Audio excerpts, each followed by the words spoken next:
Hi, and welcome back to part two of our interview with Dr. Steve Studebaker here on the Center for Post-Christendom Studies Roundtable. We're talking about his latest book, A Pentecostal Political Theology for American Renewal, Spirit of the Kingdom, Citizens of the Cities.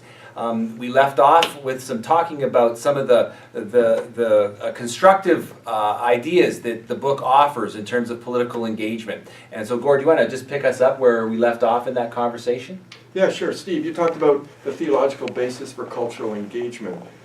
What are you proposing that's different from what others have proposed recently or perhaps in the distant Christian past? Well, in general today, the political options for Christians fall into what I would call political capture by the right and the left. On the right, you have essentially Republican Party, Conservative Party politics with some Jesus verses sprinkled onto them.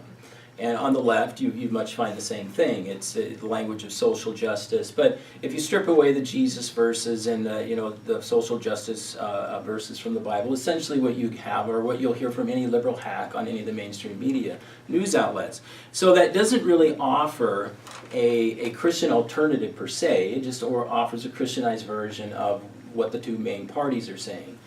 So it's not really a political orientation that's really informed by a Christian ethos per se. So that's one thing. The other thing is that the popular alternatives today, at least in the United States, and I think it characterizes also Christians in Canada, are what I would call forms of ghetto Christianity.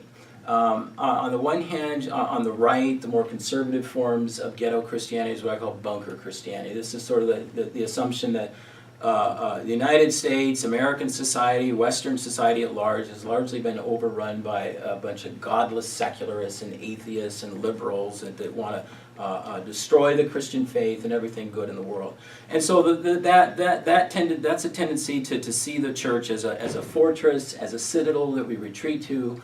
Once in a while we might sally forth to try to win people for Jesus or something like that. But it's a very negative understanding of life in this world, right? It's godless, it's heathen, it's secular. On the other hand, you have what I'd call margins Christianity. This is very popular among some emergent churches, alternative churches, younger Christians. But it's no less a ghettoized form of thinking than the bunker mentality among the conservatives. And the reason I say that is because they see mainstream society as largely evil and moribund. You have to really follow Jesus, you have to go to the edge of empire. You have to live on the margins. And so you find language of aliens. We're aliens in this world. We're sojourners. We're pilgrims.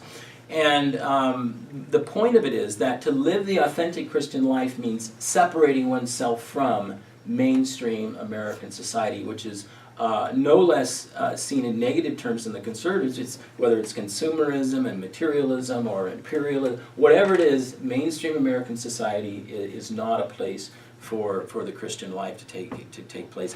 Probably the type of church that most of us attend, and the most familiar type of ghetto Christianity is club Christianity. This is sort of the banal Christianity of the suburban megachurch. It offers sort of consumable religious options for middle class, upper middle class people. It's largely accepted secularism that the church has lost its public place in society and is happy to service the cloister of personal piety and spirituality. But again, there's no vision within that form of Christianity to see our life in the wider world as part of as the substance of our relationship with God. To do Christian things, to do things for Jesus, to do things for God, you go to church. You do spiritual stuff like reading your Bible. The problem, from my perspective, with all of these views is that they see that the primary place of Christian identity, the primary place for Christian activity, is not this world as such, but elsewhere, whether it's in the church now or in heaven in eternity. And I think that is a fundamentally biblically or unbiblical way of thinking about the nature of human life. God did not create human beings to go to church.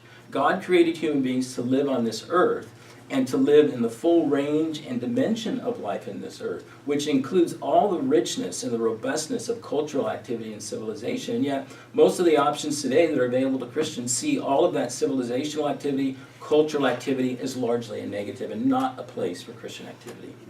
So Steve, how does the book relate to being a Christian in an increasingly post Christendom context? Yeah, I think that probably the key way it relates to a post-Christendom context is that the issues that I address in terms of ideological identity, the being concerned about the decline of the West in terms of international influence, the mounting problem of public debt facing all Western societies, and the United States in particular, and the abysmal condition of public education are not the traditional views that you find, particularly as I come from a Pentecostal and evangelical background, these are not the traditional issues that Christians are thinking about. Insofar as Christians think about social issues, at least in the last 20, 30 years, as defined by the culture wars, they're rather parochial, right? They're things that Christians get all upset about. You know, are they teaching sex ed in the public schools, and evolution, and this sort of a thing?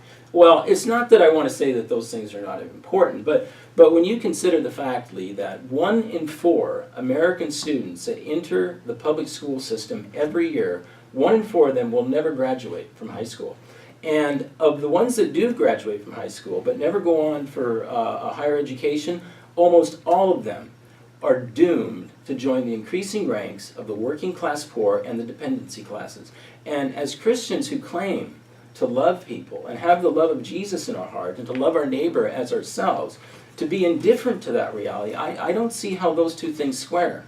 And so part of, I think, what makes this a political theology for a post-Christian environment is that it's engaging issues that evangelicals normally do not engage. And so it's moving away from the culture war issues to larger cultural issues that impact the lives of everyone. Well, I would say that this time together has just been given a start to kind of begin to explore some of the contours of the book. And hopefully for those of you watching, it's a provocative little impetus for you to think about actually going out and engaging with Steve's book. A Pentecostal Political Theology for American Renewal, Spirit of the Kingdoms, Citizens of the Cities. Again, thanks, Steve, for just giving us just the beginning content of the book. Lots to think about there, and certainly this book engages with the reality written out of a post-Christendom context. Gives us lots to think about how the church can continue to engage the realities of that context in a Western cultural context. So thanks for this. Thanks for joining us today. We'll look forward to seeing you on our next edition of the Center for Post-Christendom Studies Roundtable.